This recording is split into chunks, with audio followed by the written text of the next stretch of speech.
Meeting of the Joint Ways and Means Subcommittee on Education to order for Monday, March 15th, 2021. And we will be, second here. For some reason now my computer's decided to blink out on me. Hold on just a second, please. There we are. We'll start with a roll call. Members to identify who's present, and I'm going to ask the committee assistant to please call the roll. Committee members, and we've gone through this before, please unmute yourself and state that you're present and whether you're participating by video or by phone. Thank you. Representative Alonso Leon. Representative Alonso Leon here by video, but I'm having some technical problems. I can't see anybody. I just have a blank screen on my side, but I'm here.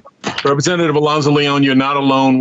That's happening with lots of other folks as well. But I can tell you that we are online as far as the public and via OLS. So it is going out right now.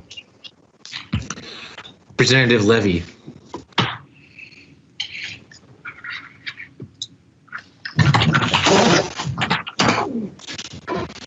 Representative Levy, are you there? Sorry, it wouldn't come off mute. I'm here by video. Thank you. Representative Rishke. Reshke present by video. Representative Ruiz. Representative Ruiz present by video. Bush McLean.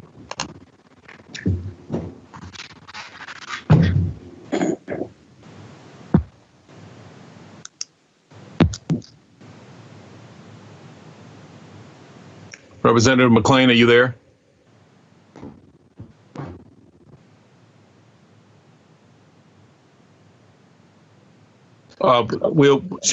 She's having problems as well, so why don't we continue with the roll call? Senator Dembro. Senator Dembro is here by video. Senator Thompson.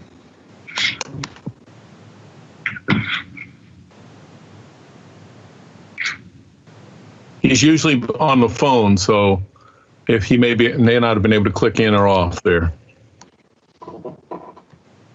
I guess he's not here. We'll say that he's excused at this point. Thank you. Okay, Co-Chair Frederick. Senator Frederick's here by video, and I'm going to start this particular thing. If you would please mute yourself now, and we are. At this point, we have a special presentation going on, a presentation of the proposed summer learning and child care program. If there's time, we'll continue with Senate Bill 5513, the budget bill for the Oregon Department of Education, and Senate Bill 5514, the budget bill for the state school fund. But right now, I would like to open a public hearing on the proposed summer learning and child care program. And subcommittee members, please use the raise your hand feature. I can't see it right now, so I'm hoping that somebody there will let me know. And I would ask the LFO analyst to provide a brief overview of this agenda item, who the presenters are, and the related materials.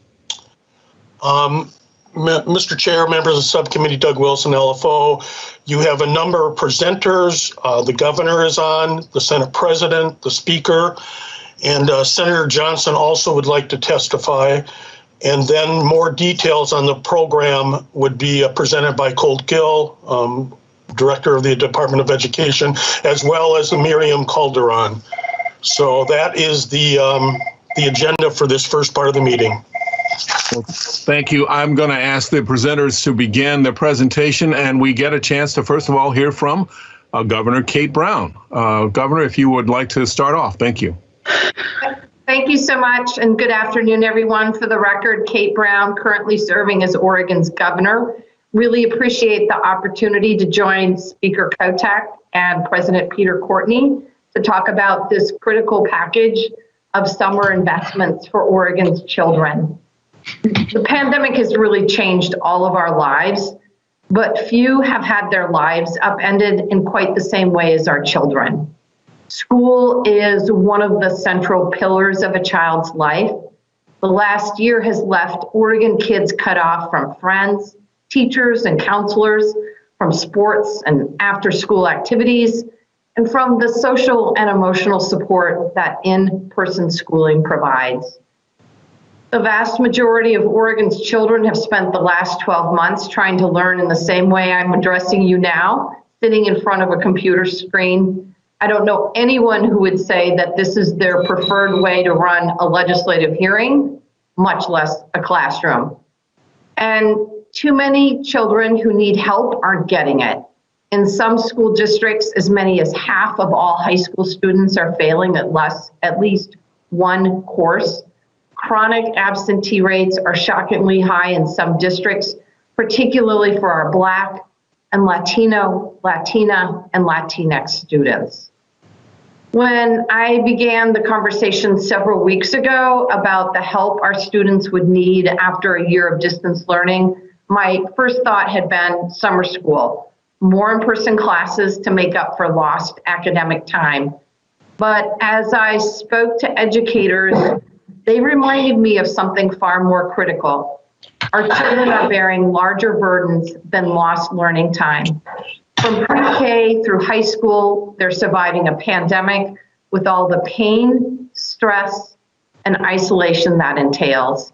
Mental health emergency room visits are up, even for children as young as 5 years old. Hopelessness and depression are on the rise. And my concern is that we're only scratching the surface of the challenges our children are facing. And as more children return to the classrooms, we're expecting more issues will come to light. Students need academic enrichment opportunities this summer, no question about that. But to help our children get back on track, we also have to make sure we're attending to their most basic needs. That is true now as students return to classrooms for the fourth quarter of the school year, and it's something we must continue to address in the coming summer months. This summer learning and childcare package will set our kids up for success by letting them be kids again in environments that foster creativity, learning, and joy. By giving space and time to heal, and yes, time to play outside with their friends as well. A major goal of the package is to create summer programs in a way that is more inclusive of the families that have faced barriers to access in the past. Oregon's Black, Latino, Latina, and Latinx, tribal, Indigenous, Pacific Islander, and communities of color. We will distribute funding equitably, inclusive of culturally specific and relevant programming, as we work to eliminate the historic disparities that have been exacerbated during the pandemic.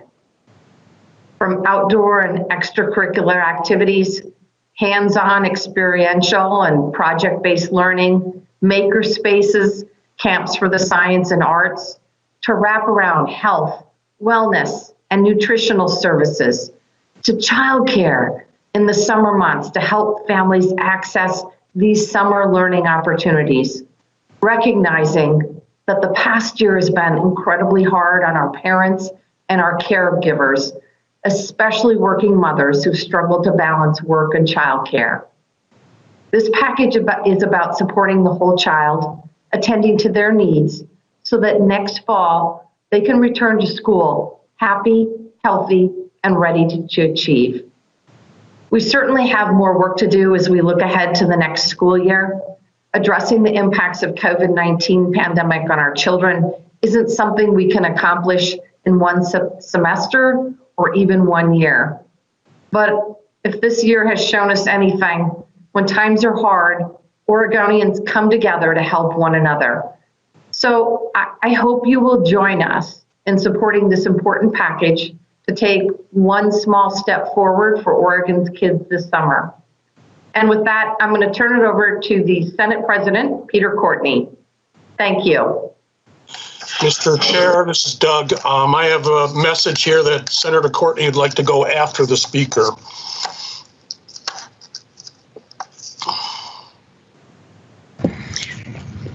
I I am happy to accommodate the Senate President. Good afternoon, colleagues, Chairs Frederick and McLean, and members of the committee. For the record, I am Tina Kotek. I'm the state representative in House District 44, North and Northeast Portland, and the Speaker of the Oregon House. Very pleased to be here today with Governor Brown and the Senate President to discuss our efforts to provide additional summer programming this summer for the children and the families who desperately need it. We're at a pivotal moment here in our fight with the pandemic, and it's a hopeful moment knowing that as students go back to school for more in-person learning in the spring, that the summer is approaching and that students, children of all ages and their families are looking for more activities, more enrichment opportunities, and ways to make the most of our school-age kids, but also our younger children. This is a new world, and it's been upending everyone's schedules. There's more stress, more anxiety, and the need for more opportunity to spend time with folks in your peer age groups. And that's what this $250 million general fund investment would do for our students around the state. You'll notice in the proposal that it's a menu of items. We fully anticipate and invite every school district across the state to participate in the programs that are funded through the school districts for makeup for high school students, for more academic and enrichment programs for students of all ages, and the wraparound supports that they need to provide that programming. I want to particularly talk about what we're hoping to achieve for children 0 to 5. We need to relieve our parents who have been doing double duty.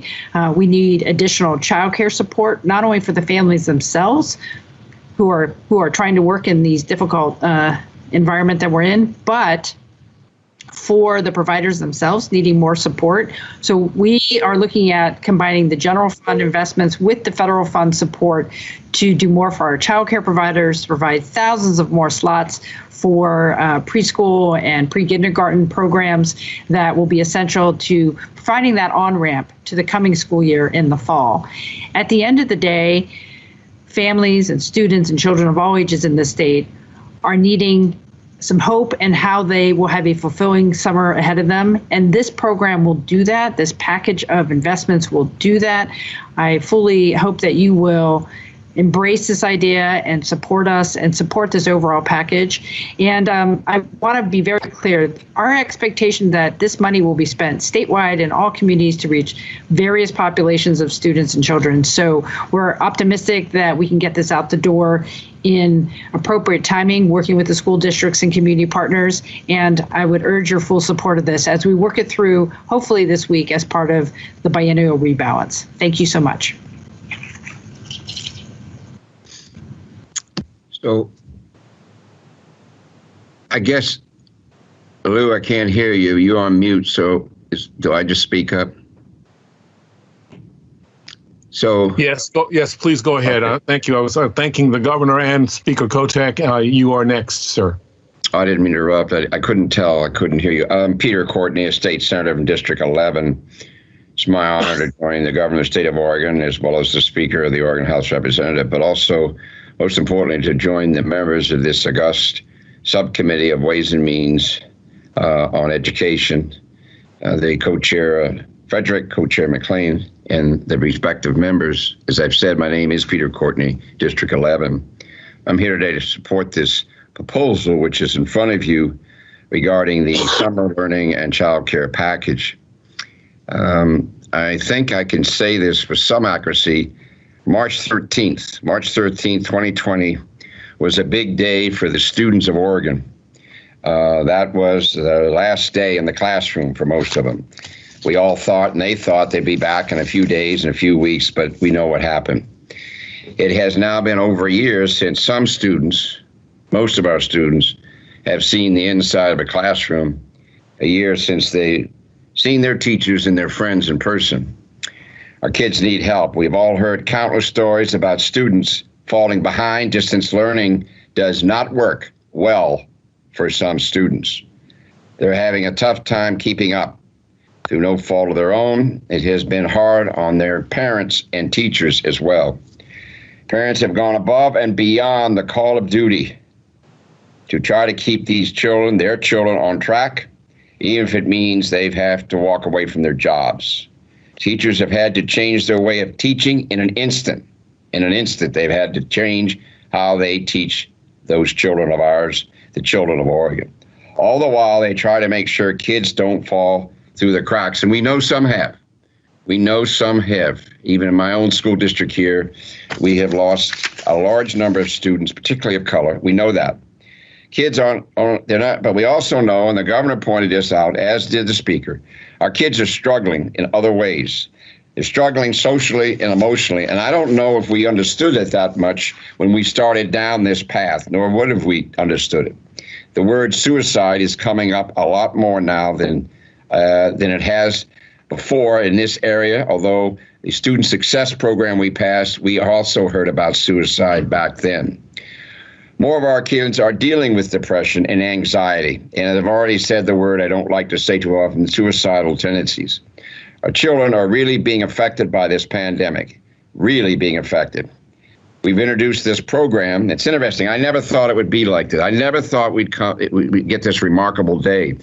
When we talked back and forth, the speaker and I and the governor, you talk about things and you're not going to have time to dot all the I's, cross all the T's.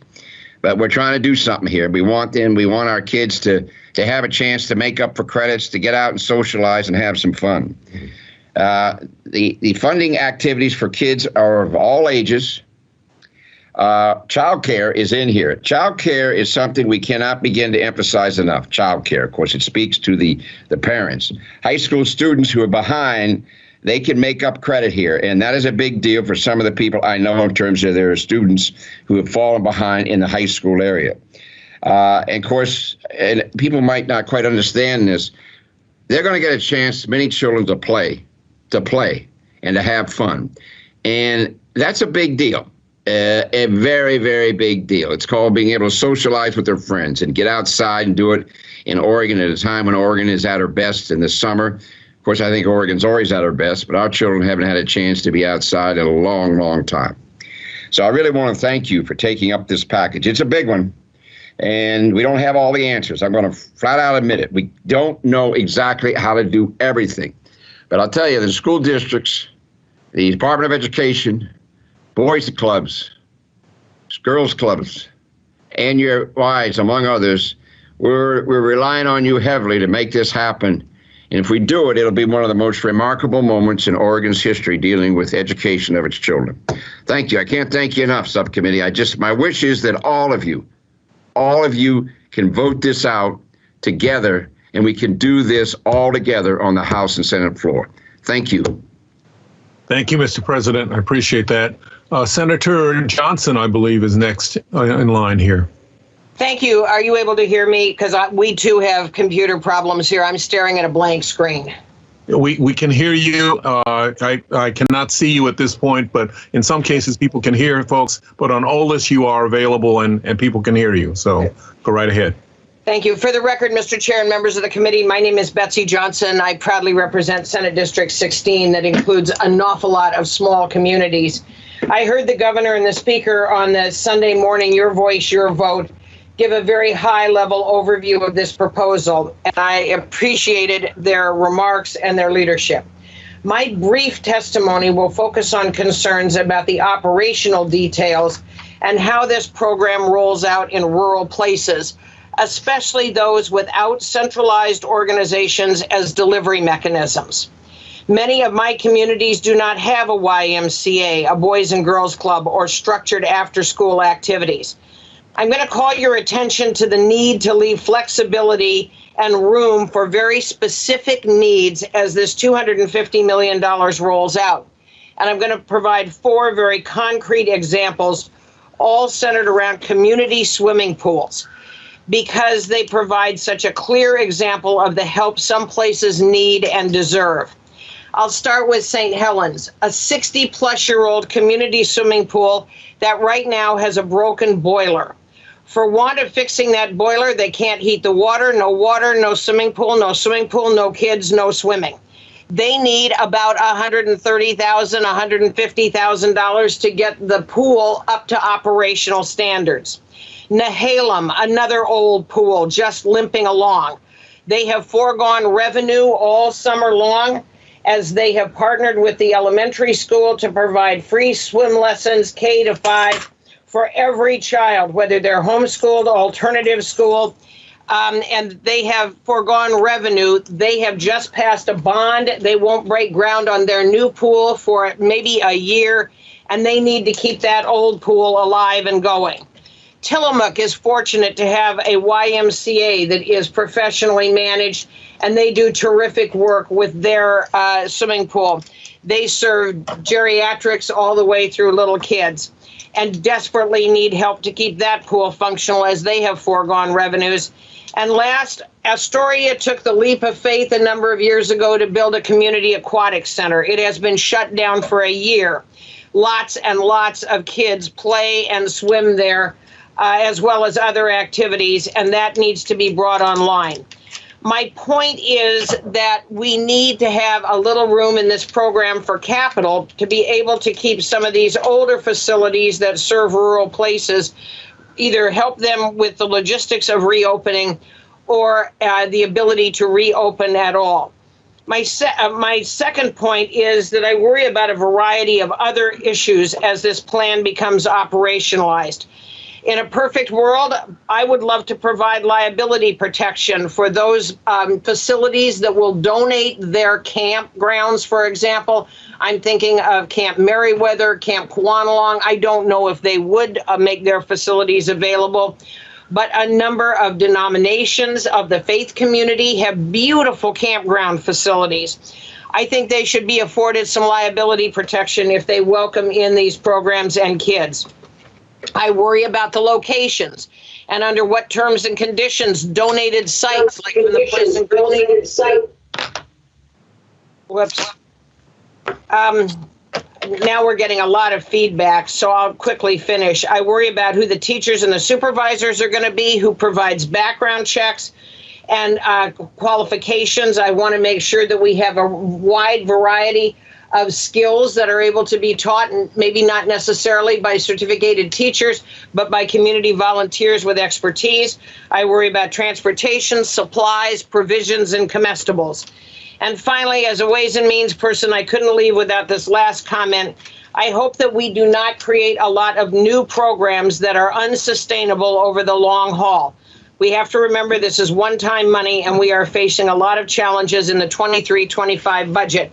I will conclude my testimony with that. Mr. Chair, thank you for affording me the opportunity to speak. Thank you, Senator Johnson. I appreciate that. I think we have Colt Gill and Miriam Calderon scheduled next. Mr. Gill? Thank you, Co-Chair Frederick. Co-Chair McLean, members of the committee, thanks for the opportunity. For the record, I'm Colt Gill, and I serve as the director of the Oregon Department of Education. And I'll note just at the beginning that I can sometimes see you and sometimes not, and I'm also getting booted off at times. So if I disappear midstream, it's allowing me to rejoin fairly quickly. Again, thank you for the opportunity to testify on what I think is really an incredible opportunity to address some unfinished learning from this last year and provide enrichment and opportunity for children and youth in Oregon. This program takes a really holistic approach to serving Oregon's children, youth, and their families during this time. It spans early childhood and school-age children and members of their families. It includes a partnership with community-based organizations, the 9 federally recognized tribes, our schools, early learning providers, and childcare providers in a way that we think can come together and provide enriching activities for our kids. You know, things like robotics classes, outdoor school classes, arts, and performing arts. Social emotional support at a time when they really need it, and academic learning that can, all of which can be culturally responsive and specific. Critically, this program is also designed as a matching grant program that encourages our school districts to also use a portion of their federal elementary and secondary school emergency relief, or ESSER funds, on some unfinished learning this summer. This is important because the ongoing COVID-19 pandemic has had a significant impact on Oregon's children, youth, and families, especially disproportionately impacting our historically underserved populations and our rural communities. Since March of 2020, when the Oregon schools were closed due to COVID-19, Oregon educators and early learning providers have strived to ensure a continuity of education and care for every student and child by implementing and supporting distance learning. While this model of instruction has been necessary until now to ensure health and safety, it is clear it has not been optimal for every student's learning and engagement. In addition, that lack of in-person instruction has posed challenges for our working families who relied on education and care during school hours. As we begin to see schools open to in-person learning across the state in this time, this investment can keep that momentum going through the summer and provide those services that are really needed at this time. I'm going to touch on 4 of the programs that exist within this effort, within this summer learning effort, and then I'll pass it on to Director Calderon to share some of specifically around the early learning and maybe cross over and share more about the child care as well. The first one I want to talk about is the kindergarten through 8th grade summer enrichment and academic program. In this program, ODE would provide $93.7 million in funds for school districts to offer extracurricular classes or activities for K-8 students where they could receive academic instruction, participate in interesting activities inside and outside a classroom setting, and have access to social emotional supports. This program will offer each school district a grant that will fund 75% of the estimated program costs, which we estimate to be $124.9 million. So the school districts would match at 25%. Again, they can use ESSER $1 that are unspent, ESSER $2, and the forthcoming ESSER $3, which are estimated to be about $1.2 billion for Oregon schools. The second program I want to talk about is the high school summer academic support. So this is about a $72 million program in grants to school districts, again, that would offer up to 75% of the estimated costs for districts to serve half of their high school student population with credit recovery options. So the total estimate of this program is about $96 million. Again, the state through the general fund would provide $71.9 million, 75% of the cost, and then they would look to some of their federal dollars to make the matching dollar amount. Every school district with a high school, that's most of our school districts have a high school, would receive funding if requested. And that would be based on their actual school year instructional and student transportation costs. ODE will provide an estimated amount of grant funding for each school district based on serving half of their high school population. And that represents close to 90,000 students in grades 9 through 12.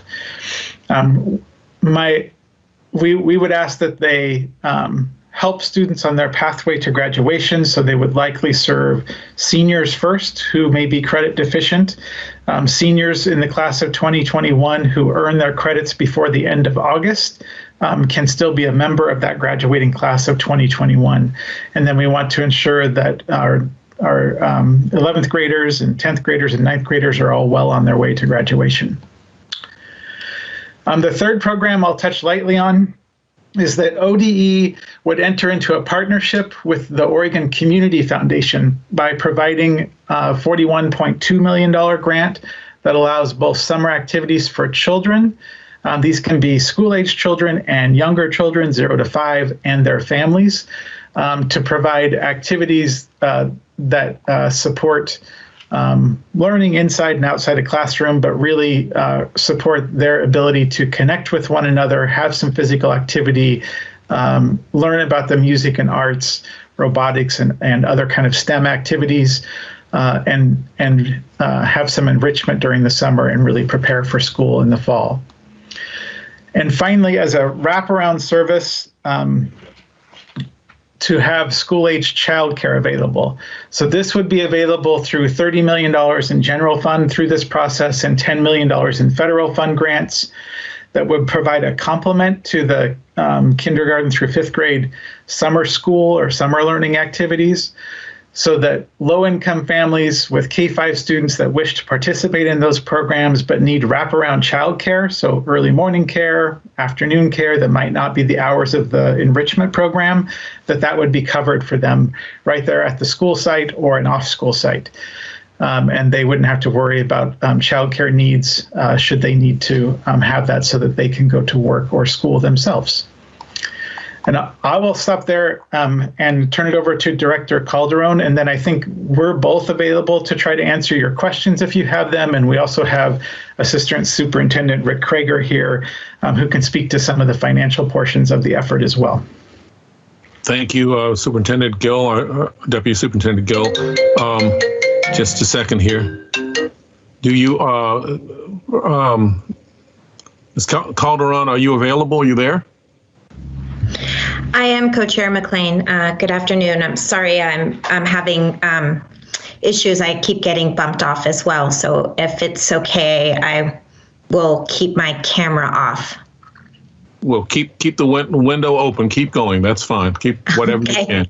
And I can't see you as well if there are any questions. But for the record, Co-Chairs Frederick and McLean, members of the committee, my name is Miriam Calderon. I'm the Early Learning System Director, the state of Oregon. Thanks for the opportunity to be here to help provide additional information and background on this exciting proposal. So I will touch on two components, both the early learning and childcare components of the proposal. I'll start with childcare. I think, as Cole talked about, the first component of this plan is related to wraparound childcare supports. The vision here, as Cole talked about, and Director Gill, is for low-income or working families to be able to get the hours of the day and wraparound care before and after care that they need, so that they can participate in summer enrichment activities. We both ODE and ELD will work together to help facilitate partnerships with experienced childcare providers in the community, again, either on-site or off-site, and we'll be leveraging about $10 million in federal childcare stimulus funds that Oregon has received, beginning since December 2020. The second part of the proposal is to look at expanding the availability of subsidized childcare through additional investments in the employment-related daycare program. And so ELD will be partnering with the Oregon Department of Human Services in this effort. As a reminder for the committee, the ERDC program is a birth through age 12 or older children with special needs childcare assistance program. It is 12 months in duration. Currently, it serves about 1 in 5 eligible families, and we know that not all of our child care providers, particularly those providers that have been operating for the past year during this emergency, what we call our emergency child care providers, are participating in this program. So what's exciting about this opportunity is to be able to work to leverage, again, federal child care dollars that have come into the state to be able to build more supply by working to recruit more families and more providers into participating in the ERDC program. We know that throughout this emergency, ERDC has played a really important role in helping more of our families that have been out there working and supporting Oregonians, essential workers, be able to have, their child care fully subsidized, as the state has been picking up co-pays, as well as has increased income eligibility. So our goals here would be to begin to grow the program at minimum by 1,000 slots. Again, this is a 12-month program, so this would continue into the next biennium. On the early learning side, we are proposing a couple of different strategies to be able to increase opportunities for young children aged birth to 5 to be able to operate in summer learning and summer care programming. One is, first is by investing in the expansion of existing early learning programs throughout the summer months for children birth through age 5. And so that would mean additional investments in the Equity Fund, Preschool Promise, and Oregon Pre-Kindergarten, prenatal through age 5. These programs typically follow the school year calendar. So under this proposal, we would extend those, allow our current partners to be able to extend services through June, and then they would receive additional dollars to be able to support some of their families and being able to get anywhere between 8 to 12 weeks of programming this summer, depending on the model. The second part of this proposal is to work with our 16 early learning hub partners around the state to be able to expand their kindergarten transition services. So we are hoping to reach an additional 2,000 children and families. Some of that may look like additional hours or more enhanced services or for longer duration during the summer, as well as partnering with additional school districts and hubs to be able to support their kindergarten transition plans this summer. And then finally, we are excited to be able to partner with the Oregon Community Foundation to be able to look at expanding community-based social emotional supports for children and families and in parent-child focused activities. And we think here we can leverage both the connections and relationships that Oregon Community Foundation has with community-based organizations providing early learning services, as well as ELDs, partners, particularly experts, partners like relief nurseries and some of our home visiting providers to be able to provide some of these additional social emotional supports this summer. So with that, I will stop and happy to answer any questions. Well, thank you very much, Miriam Calderon. I appreciate that. We've had these presentations, and I'm sure that there are some questions from subcommittee members, but I've got to warn you, I really can't see when you're waving your hand or not. So if you could speak up, that would be helpful, because I cannot see you. I can hear you, and there's a significant delay in terms of the OLIS presentation online. So it's if you can let me know, I would. If you have any questions, let me know, please. Anybody there? I think Representative Reschke has a question. Yes, Representative Reschke, go ahead, please. And Dembro also. And Okay. also McLean. Okay, thank you. All right, thank you, Mr. Chair. This is probably for Mr. Gill and Ms. Calderon. I'm just wondering about whether charter schools are part of the summer learning and childcare program, or are there plans for them to receive funding so they can run some sort of summer school? Thank you.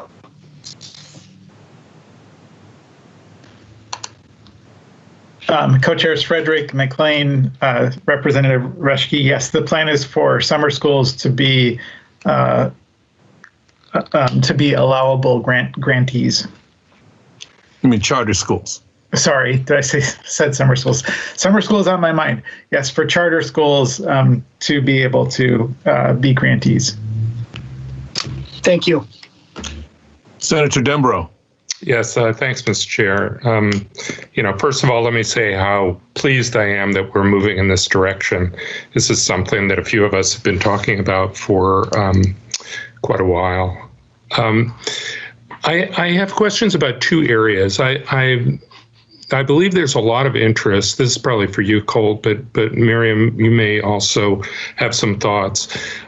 There's a real interest in the area of youth employment, right? We have, high school kids or, more kids who are just out of high school who, could be very helpful in terms of providing some of these services as tutors, as counselors, as other workers for some of these programs. And I'm wondering if there has been any thinking about how these investments could build on programs that are already out there, or that could in some cases create new partnerships.